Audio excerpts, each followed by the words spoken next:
And then I'll give 3, 2, 1. Hello, hello, hello. This is Corey Thompson, creator of Dice Tower Dish, Nerd About Podcast, executive producer of Above Board TV.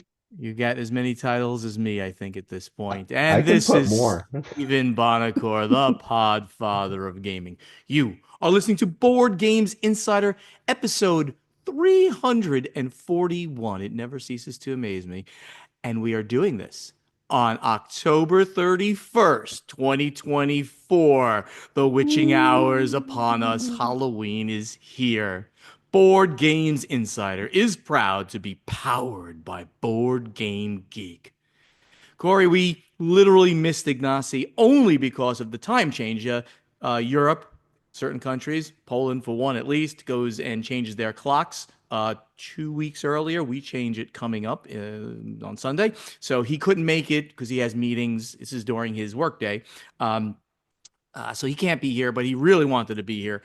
So we'll just make fun of him in the meantime. But now, tell us really what's happening in the world of Corey Thompson. You're finally at home. This is amazing. I am. This is the end of a 5, 6 week stretch of travel. It's altogether, it was Iceland to Finland to Germany to Maryland, DC, and to Florida. And now I'm back in actually the Sacramento area. I was in Napa for a little bit. I was hosting Sean Wainwright and his lovely wife from Lucky Oh, Duck Games. that's awesome. They were at the house and we played around in Napa Valley and went to the snooty places. We went to the Bouchon Bakery, Thomas Keller's Bakery. Had just an I, absolutely fantastic time playing games and eating food. It I'm was I'm incredible. so jealous of moving around in Napa because you know how much I love being out there. Oh, I was telling them stories about you falling asleep on a bench in that park over there. Not true. I might have closed my eyes for a moment, after, It's yeah. after a few glasses of wine. It was I early. think it was the grappa that did it to you. Uh, Thank you for making me sound like I drink too much, which people already No, know. no, no, no. So I'm getting ready for more trips. This is kind of the lull before the storm. So we're going to lead into BGG Con. I've got some trips to LA to do. Going to be heading to PAX Unplugged in early December. So this is just kind of resettling everything. Very, very cool. Over here at the Podfather of Gaming, the first thing I'm going to mention is Corey's podcast, the Nerd About podcast. Corey, you invited me to be I did. a special guest of honor on the I show. did not use any of those words Didn't use on it purpose. just to be a guest expert on travel in Orlando, Florida. And while I will I not think the say translation is you are our Florida man. I'm yes, you may call me Florida Man Bonacore if you'd like. And while I would not say that I'm an expert at travel in Orlando, there are people who like live, eat, and breathe that city for Disney and for Universal and for so many other attractions. I do have some perspectives on the city, so I'll be there on the next episode, which we're going to record next week. So hopefully people will tune Yeah, in to Nerd About podcast. every Um, Tuesday, 3 p.m. Eastern. Oh wow, this is live. I'm gonna be live. You know, It's I gonna be get live. all nervous when I'm like live. It's okay. You look so pretty. I'm pretty. So the trips that I'm gonna be about to embark on, I've been home, yay, for a little bit of time. The trips that I'm about to be embarking on is Lobster Trap. This is a another Ah, private gaming uh, event in Boston, a great city up there. It's been going on for on my like 30 list. years, this Yeah. convention. And the guy who runs it, Craig Massey, invited me to come out. And I'm like, I'd love Craig. We've been really getting along since we've been talking so much about the gathering of friends and things like that he also runs. So I'm going to go out and we're going to do a side trip to Salem, Massachusetts to go visit the witches during this wonderful witchy time of the year. So I'm looking forward to that. Immediately from there, fly out to BGG Con. Now, I know the people who listen to this show are going to be at BGG Con. Corey's going to be there. I'm going to be there. Paula, who's walking around behind me, is going to be there. I can't wait to see people. So really, when we say come and talk to us, please do. Just say you like the Absolutely. show. We really live for that kind of stuff. So please do that. I'll be home then after that. PAX Unplugged for for a week. Corey will be there. We Yep. want to see you there as well, of course.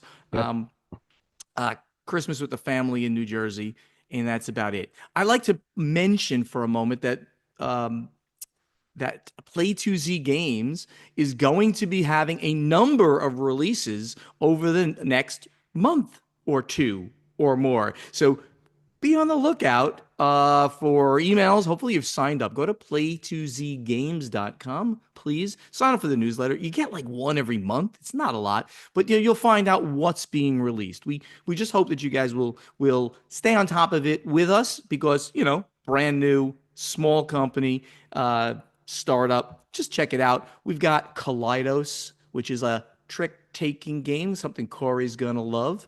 Um, we have, here we go, Yro, which is Yep. anime based and has got a lot of buzz. It just missed Essen, or we would have sold a lot of that, sadly. Such a good spatial orientation card playing game. Really fun. I'm so happy that you know what it's about. I mean, I know kind of those I words, but played I've it never played it. several times. That's awesome that you played it. The Corey, what is the name of the one with the rabbits and the panthers? Oh, you're putting me on the spot, man. I don't know The that most beautiful, one. one of the most beautiful covers I've ever seen, It is uh, gorgeous. with the stalking of the big cat as it's going after its prey. And you have to manage what it's about is you're managing the difference in the ecosystem. If the rabbit population goes up, Lynx.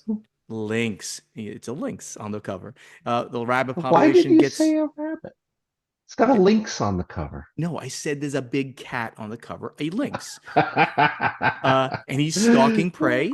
And if the rabbit population gets too high, then the lynx population explodes, and that's dangerous for the ecosystem. So you balance the ecosystem. Very, very interesting mechanics. It's I so hope you cool. I hope you check those out.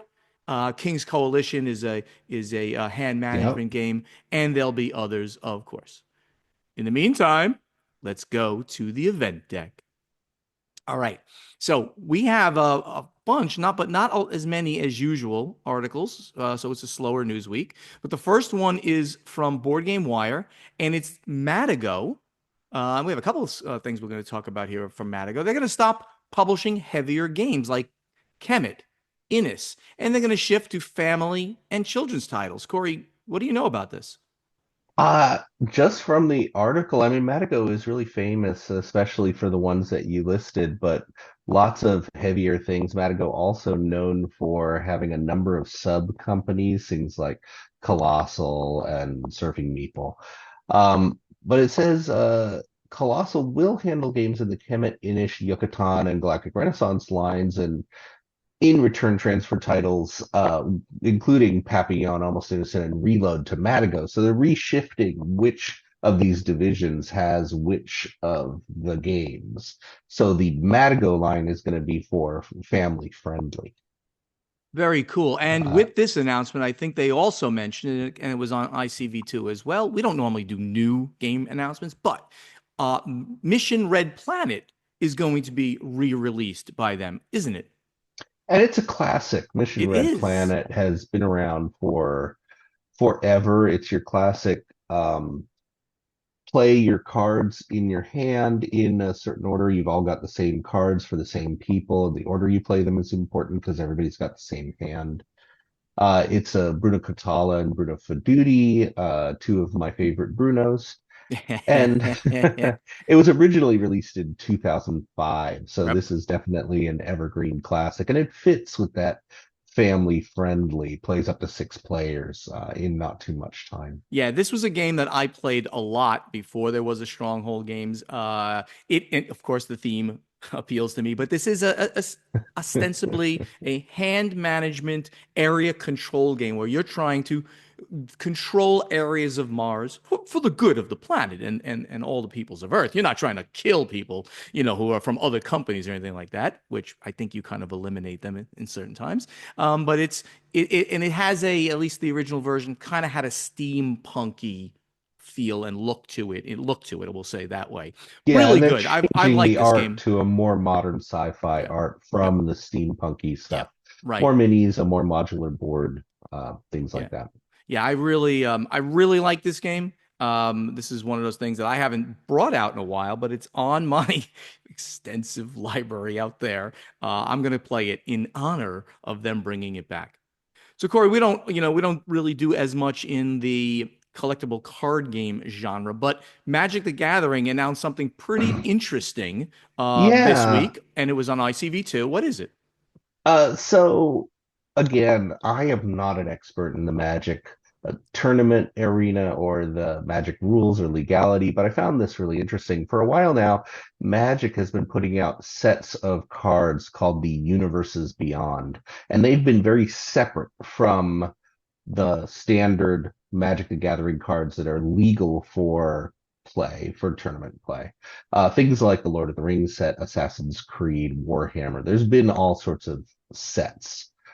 They just so Magic the Gathering just announced that from here going forward, the universes beyond sets will be legal for constructed play. So you're going to start to see some really unusual cards being played in organized play events and tournaments. And this includes the recently announced Marvel sets of Magic the Gathering, Secret War, things of this sort.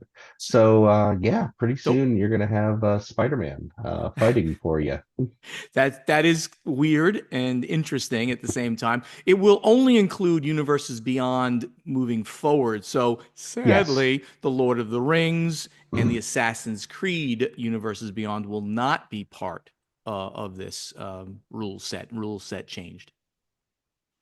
Absolutely. It's Right. just cool that, they're still going to be making these crazy other Yeah. world third party sets, but now we're actually going to be able to play them in tournament.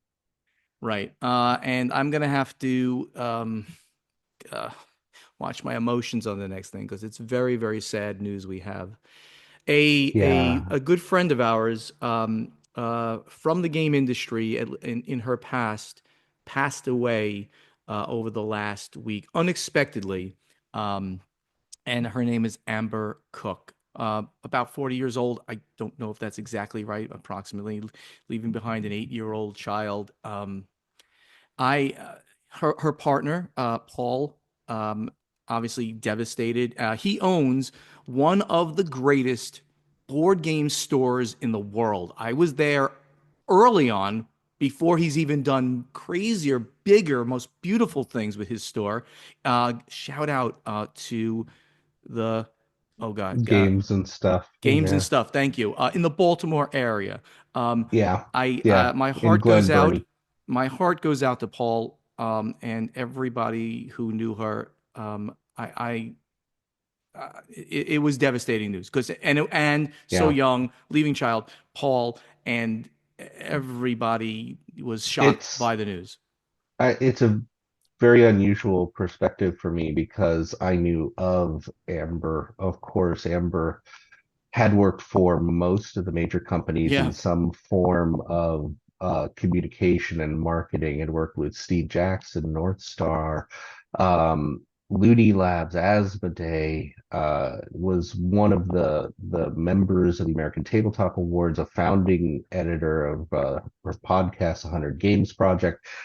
Just the amount of impact that Amber had in the industry is cannot be overstated. yeah, And what really struck me is just the outpouring yeah, from the community. Every major player in our industry has come forward with stories of how Amber helped them.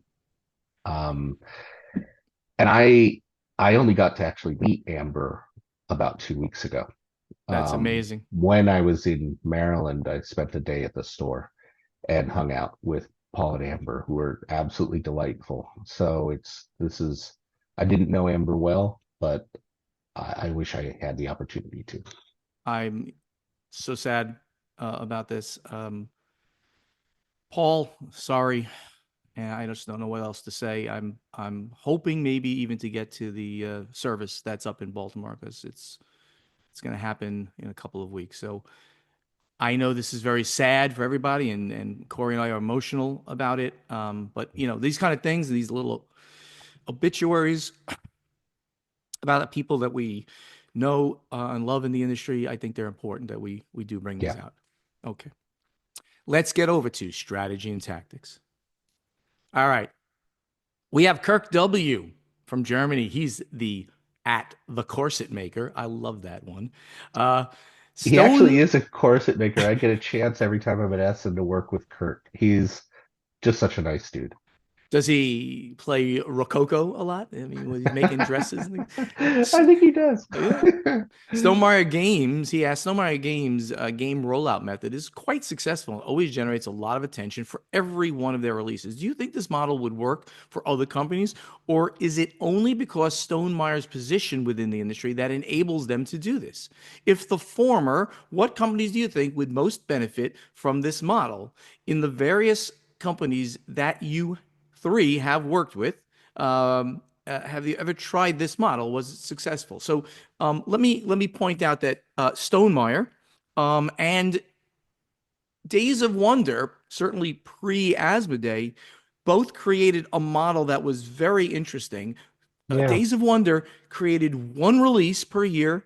They marketed the crap out of it. It was always a family friendly, exciting game and did amazingly well for the first number of years of of their existence until, of course, it was bought by Asmodee. And they still have a similar model: one major release in a period of time, and they market it, and it's always looked at in a really big way. Stonemaier a little bit different. They do multiple releases, of course, and and it's a little bit of a cult of personality there with Yeah, that's what Jamie, right? So, Corey, what do you think? that's exactly it. Stonemaier has tried to achieve that Apple computer brand where there's a cult, well, that's the wrong word, Yeah, but they've without definitely created a following of people who know what upcoming games are coming out of the company and follow the brand. And they're very good at branding the company as a certain style of game, a certain look of game, a certain polish of game. So I don't know that it would work exactly the same for other companies. There's definitely companies, Portal for quite a while did a announce pre-order release. So I think the basis of this that Stonemaier is very good at and that Portal was working on is the openness of construction. Stonemaier famously puts out charts that say every one of their releases that's coming up, some with code names and some with yep. real titles, with real dates and progresses and time bars of where they are in the progress. So you know what's coming. Mm-hmm. Um, so Yeah, I mean, I think it's a Stonemaier thing. I certainly think there's room in the industry for this model because it's very successful. It just takes a wild amount of effort to build this Yeah. model. That's kind of the way I would look at this. Even Days of Wonder, with their like one release per year, didn't like immediately become a huge hit. They started. It was good. It was a release that people got to notice. There was another one that more people got to notice, and then till they hit that real major stride. And Stonemaier, certainly, yeah, a lot of the Euro companies, the strong Euro game companies, owned or run by big designers, people are always waiting for the next Uva, which likely will be Lookout, and they're looking for the next Vladimir Sushi, which will be delicious, and they're looking for the next, and so there'll right? be this one hyped game per year kind of model. Right. I'd like to maybe even put like Spielworks Uli Blenneman Yeah, in that category. He doesn't have that air quote cult of personality kind of thing, but a lovely guy who is the only person in the company, markets his stuff, and only comes out with one, two, three max games a year. So he's kind of in that. This is a doable, great model. It's just hard to achieve this the same way that these two companies have done it. Kirk continues with We all know what the stereotype of geek culture is: sci fi, high fantasy, computers, video games. That said, I have noticed that most gamers have some hobbies or interests that don't follow these stereotypes.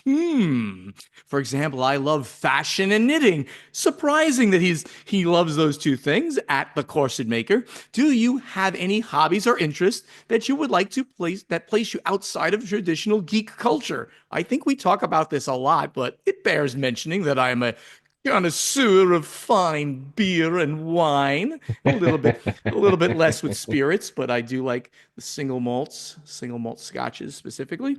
Um, uh, Space exploration, That's manned in or that unmanned. nerdy thing. Yeah, I guess that's the same sort of. Um, Fast cars, maybe There you go. a little bit. Corey, what things do you have in your sphere that maybe you could mention that maybe you haven't mentioned?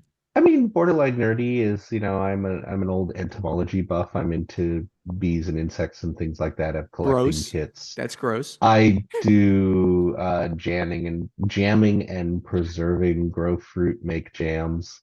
That's uh, that's a little on the weird side. I follow sumo wrestling and as a That's sport. all right. That's just weird, man. Okay, really? Sumo wrestling. All right. I'm into what else? I don't even know. I'm into I some. guess Go ahead. Sorry. no, the retro video games. That's pretty standard, isn't it? Yeah.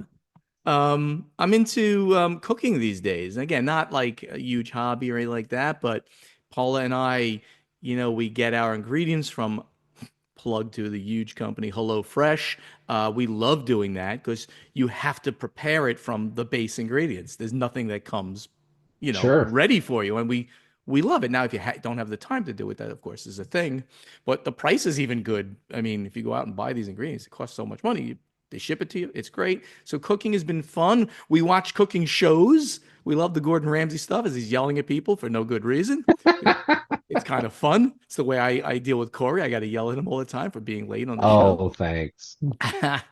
But I mean, I would say, and just being a social person is a hobby in and of itself. I'm constantly out there trying to bring people Well, I think together that would in be a general. big one for you is like cruising and traveling and you're Cruising and traveling. But yeah, a lot of my cruising traveling though, of course, is based on gaming, but true, not all of it is. And yes, true. in retirement, travel is definitely a hobby for me without a doubt. So Uh, and another one from our good friend Kirk. Typically, I describe myself as a gamer. More often or not, however, someone assumes that this means I enjoy video games, which I don't. I, somewhat jokingly, reply that I'm a board gamer, the OG of gamers, not a video gamer. Do you describe yourself as gamers or board gamers? Should I call myself a board gamer instead of a gamer? Is this analogous to how old-fashioned phones are now called landlines because cell or mobile, if you're British, phones are the new phones? Corey, how do you I I define agree yourself? 100%. I think that the term gamer is much more often interpreted as a video gamer. Right. So within our community, we'll say, I played games or I'm a gamer, but in general, I will say that I'm into board games and I'm always ready for that next question, which was, oh, Monopoly? Do you play for Yes. money? It's always either going towards Monopoly or going towards do you play for money? Right. And That's how always the second competitive. question. Yeah, right. And a lot of people are like, oh, and like you try to win and it's important because you get like money or rewards. I agree. That's people go to that too if they don't know what we do back here, all these games. Um, I when I introduce myself to somebody completely outside, I say I'm a gamer. Tabletop games, and then I describe that. Board games, and role playing games and card games. I go with that, and they'll be like, "You mean like electronic?" No, not electronic. I don't go through the explanation that Yeah, I think the many of our word games are gamer is there. definitely loaded, and the Yeah. word gamer definitely is video games nowadays, and that's not a bad thing. Yeah, to the outside world, absolutely is a thing. Ewan Lemons from Belgium. He's at E1 Prime. Is there a website or other resource where one can find a complete list of release dates for upcoming games? No. How do no? How do retailers know what's available for order? This is a good question. Yeah, yeah. And when they can expect it. Is there something we mere mortals can access as well? No. I know I'm typing this on EGG, but still, this site only gives a ballpark release date. Or am I missing something obvious here? Sometimes retailers get inventory but have to wait until a specific date before they are allowed to sell it. How is this communicated? So, Corey, would you like to describe I would. the distribution and street date process, which he is talking about right Now here? I'm going to take it from the letter of the question, from the true ask of the question. Sure. I did a news podcast for a very, very long time, and one of the sections of my news podcast was new releases. What has actually hit stores this week? And it was ridiculously difficult to even do that Right. because there is not a centralized list. Nobody really keeps track of it. And honestly, a lot of places in the US and in the world get games at different times. Pretty much when the game is done, they people don't generally sit on them and then release them at a date. When they're done, they're shipped and they come out. The really big companies will have dates, but they're ridiculously bad at actually telling people what these dates are. Two shortcuts that I've used. There is a wonderful board game store in Canada called Board Game Bliss, and they will list their games by release, like what they've just hit. And they tend to have a really big swath of the market. So you can at least see these games have come out. The other one that's more industry related is GTS Distribution will actually list what games they're expecting to release at different dates. And I'm looking at their website right now, and they are showing what games are releasing the week of October 27th and what games are releasing the week of November 3rd. Can you put ranges in, and can you say like board games in December, for instance? Is there? I've never. I we all know GTS distribution well. They're one of what we call the Yeah, Big Five in the U.S. But can you go deeper than that? I think not unless you have an account with GTS. Right. If That's you what I are thought. actually, if you Okay. don't have an account, there's some nice resources All on right. their website So for the public, but it's only like a little time window. right. So let me give a little more color around that, Yeah, right? yeah. So we're talking right now about the distribution model and street dates, and it really applies to America mostly, North America, Canada, the U.S. So GTS, one of the distributors, they get notice from publishers of when a game will be available to them, and they give all the stats for the game, basically all the stuff you can find on BGG, and we create sell sheets and all this. So the distributor gets all that information, loads it into their system, and then they inform the retailers with month or two in advance, and then the retailers have an account. They can look it all up. Oh, look at this. Well, this is what Play to Z is doing. They'll look it up. Very interesting. Okay, I want to order this thing. Let me go look online to see how good it is, that kind of stuff. So this is the model that is used within North America extensively. And there is a street date for every game. And retailers are That's supposed to never right. respect, which may not be right, but retailers are supposed to respect the street date. And you can get in a lot of trouble if you sell a game before its street date. And this is not only board games, it certainly goes for Magic the Gathering, it goes for role playing games, and it goes for products in various industries where this is the date that everybody can start selling it, and this gives everybody fair um, a fair playing field. Sorry, Amazon or Amazon, as Ignacy likes to say, Amazon doesn't skirt the issue, but what they'll do is back in the day when it took several days to get to you on Amazon, now it's like the same day sometimes. They will ship. They would have shipped to you like say a day before street date so that it arrives on street date or Yeah. when they would have done that, and that was okay because it didn't arrive until that point. So this whole process is very ingrained, and it's not easy for you out Yeah. there as a gamer to figure it out, to figure out all What's the really games coming out. breaking the Model 2 is the Kickstarter model because Sure.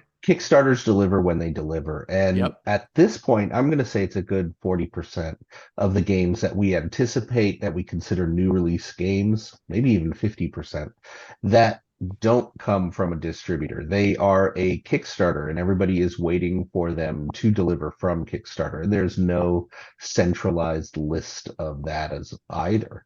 I think this would be a great web project, would be someone just kind of keeping their nose out and keeping track of what has actually hit someone's doorstep. Very, very cool. Um, by the way, one thing that I just remembered is that Board Game Geek does put out a newsletter that tries to list all the new stuff that's coming out. The new, And it's it's not been good bad, and then been not. It's been all over the right? place. So definitely So subscribe to their newsletter. That will at least help you a little bit. There you go. Raymond Mercado. Oh, hey, Raymond. Good to hear from you. He says that he was listening to the last episode, though this was from January of this year. Corey we're catching up. predicted Corey predicted that in 2024 was going to be the year of Brazil. So I guess you're going to lose that bet. As much as I love Brazil, I surely don't have the sources Corey has. I have to say that if there's a country that's going to make the mantle of JP, is that Yeah, Japan? Take the mantle yeah, I of think so. Japan, it's Spain. Okay, if you take the Interesting. mantle away from Japan, which is where a lot of those new games, interesting games have been coming out, it's Spain. Spanish designers have been doing so many great things, and now the market is taking notice. Corey and Steven, let's all meet at Festival Internacional de Jugos de Juegos. Juegos de Cordoba. Hey, if this was in Italian, I could pronounce it perfectly. To It's get a just good like, sample, it's not. No, no, no. There are no J's in Italian. I'm sorry. A good sample of what oh Spain has to offer. man. Um, excuse me. I would love to go to other international conventions if only someone would invite me and make me a guest of He'll honor. You he'll know. go anywhere that he's a special guest of honor. It's you if you just make him a little banner, a little sash, a little tiara, Oh special God, guest of honor. I it's mean, he will be there. He'll be I there a week early. I can't comment. Jeremiah Brahmer, he's a wise guy. At Jeremiah Brahmer on BGG. Corey, how does Above Board make its money? Now we I think have talked I've about mentioned this. this. Yeah. But They they give us have another brief one. they have a crazy white-haired investor who gives them their money.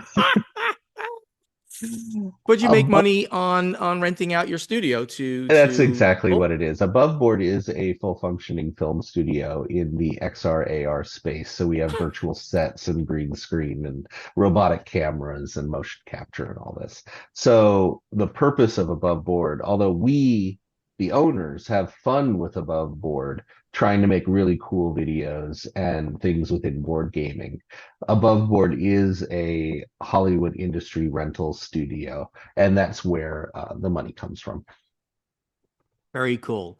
And he also asks, how many new watchers, I guess on the YouTube channel, have you gotten since switching to BGG? And I he, Yeah, I'll tell you, it's more than I expected. I didn't expect a big impact to Above Board from Board Game Insider's move, but I get a ridiculous number of recognitions into Above Board through Insider, which I really, really appreciate. you're Going to welcome. cons, so many people are, you know, that my favorite is when I walk by constantly talking and someone turns around just because they recognize the voice and then introduce themselves, say hi, and say that they've That's started great. looking at Above Board because of Insider. I love it. Absolutely love it. Let's take one more. We went like a lot of questions today because We're plowing through them.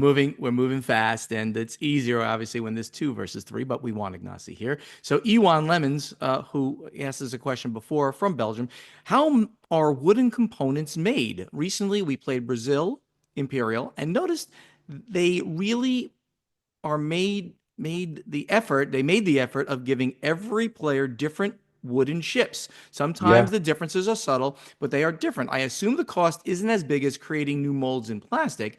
Is it expensive to get this variety, or is it an easy adjustment for the manufacturer? I know the answer to this.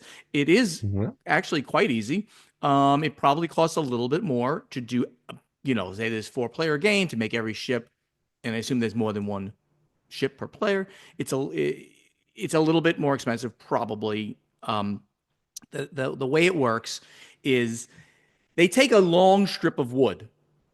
Let's think about this for a moment. They take a long, long, long strip of wood. Think of a two by two, if you know that from making stuff in your in your More house. like a really long dowel. A long dowel is a great way, and it's right. In fact, it's got to be round most likely. So a Yep. really, really long, thick dowel, and then a machine, a lathe, will now cut this thing the entire length, creating the shape that you're looking to have. And then another machine will cut it into individual pieces, ships in this case. Isn't that interesting? And then a third machine will spray paint the whole thing. So it's a pretty I'm really cool curious process. about the very intricately carved pieces. They have to be laser cut because they are so intricate. That is interesting. And I And don't, there's internal holes in those that could not be lathed. correct. I don't know how those are done. And amazingly enough, they're all done in China. They've got interesting Yep. machines there. So There's also those, the new one is the rewood process. yep. And rewood is a molded wood. So it uses plastics style processing of a mold, but it uses this new material called rewood. It was kind of figured out and everything with CGE, I believe.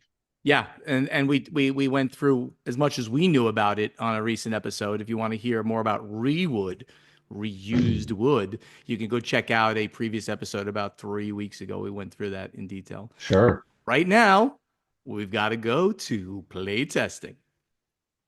All right, Corey. So last week we kind of combined into ask this question. I made it a much better question than you originally put down here. So why don't you read this My question? questions are better, like your questions. Why You don't you tend to drag them down a little bit. It's Why don't you read this all question and right. I'll go out there and pick some interesting answers. What motivates you, if anything, to spend money on travel to go to a gaming event? Is it getting the hottest, newest games like one would do at Gen Con or Essen? Is it playing games that you might not play locally? Is it meeting designers or industry people at conventions you might not normally run into? Is it having a good vacation around the area where you've gone or meeting up with friends that you've made at previous events? What drives you to spend money to travel to go to a gaming event? So Rick Fuss, he says, I would say my primary motivator to spend money to travel to a game event is seeing friends who live out of state, followed by being able to play a bunch of new to me games in a short period, which is kind of what I said when I was answering this question to everybody. I was saying, well, to me, it's about the people. I want to be around my people and I want to Yeah. see friends I haven't seen and I want to make new friends. Tommy Kerbo says it's the playtest events such as Unpub at BGG or Protocon at Dice Tower West. So I must see Tommy at all of the conventions because I go to those all the time. I love playing prototypes and meeting the people that make them. Anything that you found there that looks good? Of There's a huge number of answers that are social for the people. But my very favorite answer, of course, is from Jacob Stein, who says, great question. Must not have been from Stephen.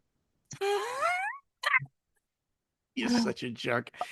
Aaron Pope says, this is a great question, one that I will have to answer in about 8 months. I'll be attending my first con at Origins 2025. Aaron, good luck. That's going to be great. That's a big con with not such a big feeling on some level. They got a lot of space there, so hopefully you'll enjoy that con. Anything else, Corey, you want to point out?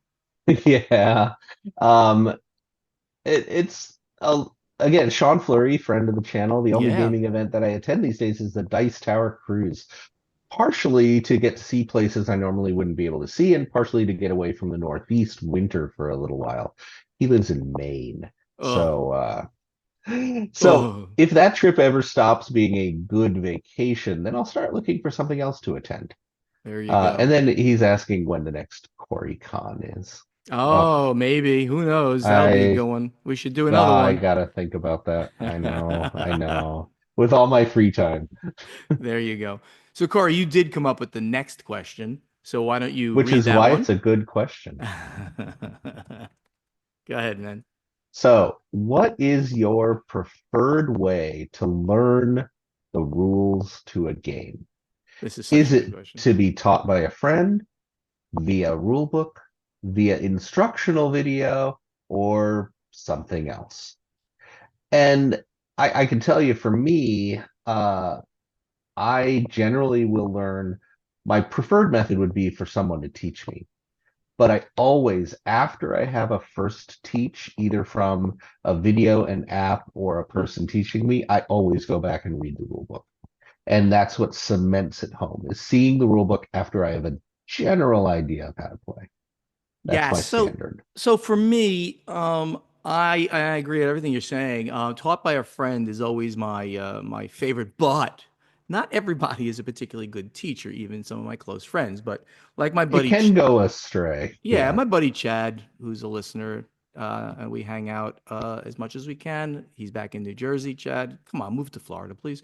Uh, he's a great rules teacher, and he dives deep and he gets FAQs. He just makes sure that it's going to be a good experience for you. So that is definitely number one.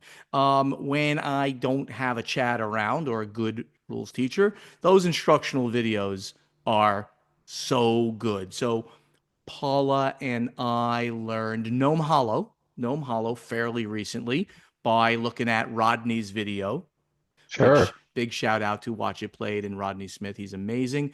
Um, we watched that and then we set, and of course, set it up and we and we looked at the rule book in addition. And then, after playing it, she went a little deeper and said, "Oh, we might have missed a rule here." And so, but those are definitely my number one, followed by a taught by a friend and instructional video. And Everybody, yeah, go I'm ahead. very selfish with this question. This is marketing and all this as well, because full disclosure, I'm one of the owners of Dized, which is the premier app-driven tutorial for board games. So Oh, there you I'm go. curious how people prefer to learn. That is very cool. So give us all of your information on that. I have created a thread just now because Corey's incapable for you to answer Yeah, our yeah. question to you. Please go to our Guild on Board Game Geek and find the playtesting thread for this question and post your answer. In the meantime, let's get to final scoring. Thank you all so much for listening and help us spread the word about this podcast by telling your friends to download Board Games Insider wherever they like to get their podcasts or watch Board Games Insider on the Podfather of Gaming YouTube channel. If you want to be part of this podcast, you can, and we really want you to be. Go to the Guild on Board Game Geek, sign up as a member. Most of you probably are, but come on, let's get that number up there. Become a member of the Guild, ask us questions for strategy and tactics, answer our question to you from the playtesting segment, The really well written questions by Corey, not the bad ones from Steven. and simply post in the forum. It's really easy, I promise. Just do it. Please interact with us on social media, and amazingly, the handle is the same on all the platforms. So, for Facebook, X, Twitter, Instagram, TikTok, YouTube, please go to at Board Games Insider, at Portal Games US, at Podfather Gaming, at Dice Tower Dish, at Plater Z Games, at Above Board TV, and the new one at Nerd About Show, and follow us on these social media channels or whichever one you like to use the best.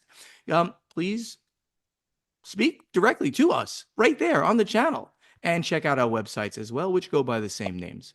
And a call out especially to the YouTube channels, which are our bread and butter. That's Portal Games Studio, the Podfather of Gaming, and Above Board TV. We'd love to see you at an upcoming convention, BGG Con, Lobster Trap for me, PAX U for both Corey and me on those two conventions. Um, Please Yep. come, hang out, say something. Tell us that you think we've gone off the rails. Whatever you want to do, let us know how you feel about the show and about us. We'd love to talk to you. Board Games Insider is professionally edited by Jake Thompson. Thank you, Jake, for being part of the team. I And hear he's a good also, guy. he's not a bad kid, but he's an adult. Also, that great voice you hear doing our intro, outro, and in between segments is that of Ray Greenlee, and he can be contacted to do your voiceover work at raygreenleevoiceover.com.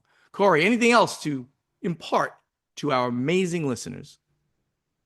No, no, I'm in a haze from traveling, getting ready for the next haze of traveling. There you So go. I just hope I get to bump into lots of people, in all the different places I'm going, and I'm looking forward to just eating fantastic barbecue in Dallas. Very, very cool.